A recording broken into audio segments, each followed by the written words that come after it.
Alright, the light's flashing. Okay. And welcome to AmyAllenTV, day 31. 31 pounds down. That puts me at 209. There were some number confusions last night. You saw me yawning several times. I was very tired. The Institute of Health says that I must weigh 140 pounds in order to be considered normal and healthy. Where the numbers got confused is I told y'all 170 last night, and where the confusion came from is that as of today I have 69 pounds to go, but last night was 70. I know that a lot of y'all are very disappointed. I did the numbers last night on YouTube, and 26 people have tried to watch the interview of me and my dad from last Friday. English teacher, was that my dad and I don't know. But I did not flunk English like I did math. Mother's filming today, and back to Mother, she wanted to know, like I told y'all last night, is if I was sure that I was doing the healthy thing as my BMI and as my waist level drops to no longer being in a stroke danger, diabetic danger. So I think that I am doing something good and healthy for my body. But anyway, 25 people have tried to watch that video, and it's unsuccessfully had no sound. As I've told y'all in the past, I don't know what I'm doing with this. I was begged into this, and I appreciate this, all the support I've been given. Just a word before we get started with my dad. I am hearing from people that I haven't seen in, if I'm 37, probably 20 to 25 years. Alyssa Sorelli, hello, and thank you so much for watching all these videos. Barry, Dad is here today, and he's going to talk to you about his health crisis and about what's been going on since you left. So we miss you too. And I love each and every one of y'all, and I will mention all of y'all's names at some point. I know you can't start dropping names, but these are people I hadn't seen in 100 years. So, anyway, my grandmother used to say, you're known by the company you keep. If that's the truth, I am keeping some good company. Y'all are keeping me going. I've got 29 more days to go. And the next 29 days, I'm going to focus with y'all on what am I going to do after the 60 days. Because we know that I'm great at losing weight. Statistically, throughout my life, I've always lost weight, but I've never been able to keep it off. It's like the second I get to the goal, I run to El Toro with Mother. So what am I going to do to keep this weight off and to keep in that normal, healthy zone for the rest of my life, so that I don't have to live with diabetes, and I don't have to live with a stroke, and I don't have to live with these things that are haunting my family history, medical history. And we already can see, you've seen both of my children on AmyAllenTV of the days have gone by, and you can see that the chain didn't break, that my kids are suffering from the same overweightness and things that I'm struggling with, and I'm trying to get a handle on them as well. One of the things we're going to talk about next week on the show is a raw food diet. And is that what's going to be for me with this PCOS that I have, the polycystic ovarian syndrome, and my resistancy to wheat and grains and breads? Not the good grains, but the bad ones, the gluten, and the doctor has told me that is a problem. And with this raw food diet and the wheatgrass shots, I think that we're going to be able to knock this PCOS out with me.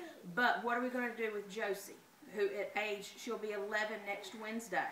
What are we going to do with her and her body? If you look at my mother and you look at me and you look at Josie, we all probably suffer from the same thing. And it's looking like my mother said that my grandmother probably suffered from some kind of gluten problem as well. So it's all adding up. It's all making sense. What can I do to help Josie? And that's what we're going to be focusing on next week. So I get this weight off one last time, and I spend the rest of my life focusing on my weight. What do we do to make sure she doesn't head down the same path that I did? So we'll be reviewing some raw food diets next week. And also the pH strips are going to be in next week. So we're going to be able to test the acidity in my body. Alright, so I know y'all have waited a week. We're going to talk to Dad. I told you his answers are going to surprise you, and not in a funny way. And kind of, I've thought about it all week, and we can talk about it some more without him here, but I'm going to ask the two questions that were asked to me, and I'm going to let him answer them again. And then I'm going to tell him about the almonds that I shared with y'all yesterday. Okay, Dad, the 2 questions. Dad, you can look at the camera. And he's got sweet Blair. Blair's with us today. Hi, Blair. Can you wave to Mama? Wave to Mama. Okay. Anyway, Dad, the questions that were asked after they learned all about your diabetes and the blindness and everything was, question number 1 is, if you had it to do all over again and someone told you when you first were diagnosed with diabetes, if someone told you, Ray, if you do not eat this way, you will be blind by the age of 70, would you have done everything up until this point just the same, or would you have really considered and done differently? Well, to start off with, the first few days or few months or even few years, it was a scary thing to try to do everything right that you could do to keep from getting worse. And then the guard lets down, and it just doesn't, your impulse for sugar is so hard and so bad that you just give in. And every once in a while I'd give in, and I'm paying for it now with heart trouble, blindness, and I almost lost a toe. Okay, so that was answered question number 1, was that even almost losing a toe, his father lost his toe, his foot, and I don't remember if he lost to the knee and then passed away, or they were going to cut it to the knee and he passed away before that. Did he lose to the knee? No, he did not lose. He passed away before it, but they were about to, right? Best I can remember. That was the best of my memory. So diabetics run in the family. I've told y'all his whole side of the family. And then when my mother had her stroke, she was determined as being diabetic. So we're being hit on all sides. My sister, her 2 children, and her child Alexandra has a weight problem as well. That I hope we're able to get to the bottom of that, so that she's able to live a functional, healthy life. Anyway, so you've learned that an addiction to sugar, he has just admitted an addiction to sugar. And I've said last week that the sound didn't come through. When someone has an addiction, it doesn't matter if it's crystal meth, if it's crack cocaine, if it's alcohol, tobacco, sugar. The only thing different in between a food disorder and a food addiction and a sugar addiction and these over here is this is more socially accepted.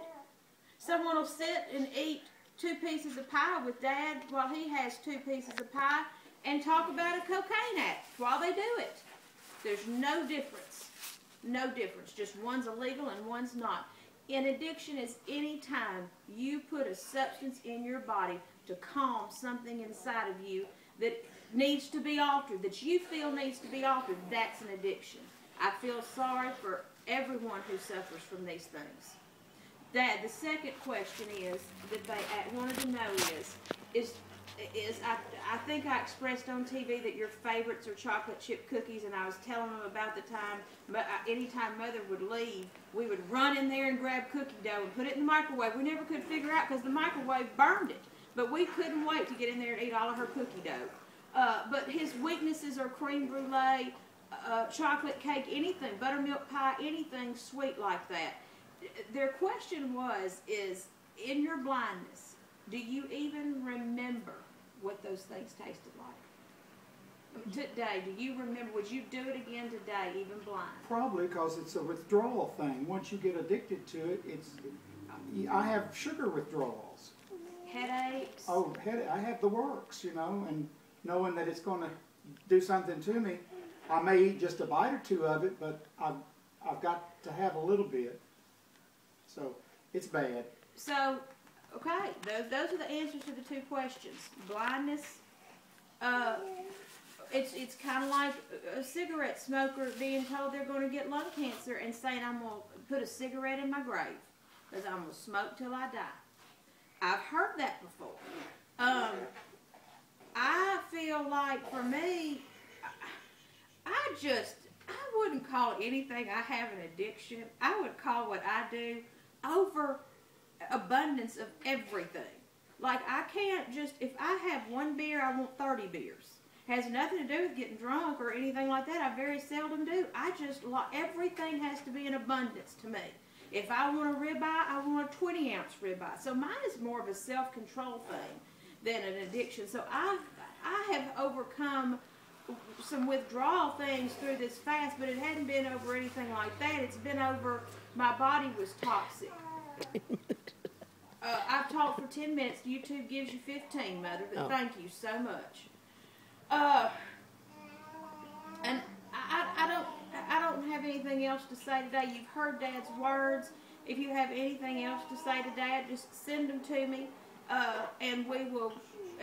Oh, we were going to tell him about the almonds. Dad, a new study has shown that for diabetics and for anyone that's trying to regulate their blood sugar, that if you will eat a handful of almonds with your fruit, with your wheat bread, whatever turns to sugar in your body, that almonds act as a sugar stabilizer. And they're recommending that for diet. It has to be raw, whole almonds. Can't be roasted, can't be salted, can't be smoked, can't be chipotle flavored. It has to be raw, unsalted almonds. So guess what, guys, I'm fixing to do? I'm fixing to have day 2 of a wheatgrass shot, and I'm very excited about it. I have fallen in love with wheatgrass, and I am going to have a big glass of lemon water. And I've been told that cannot be my lunch because it is not sustainable, whatever. I'm in that zone where I don't really feel a need to eat all this business or drink all this business. It's just kind of repulsing me to a point.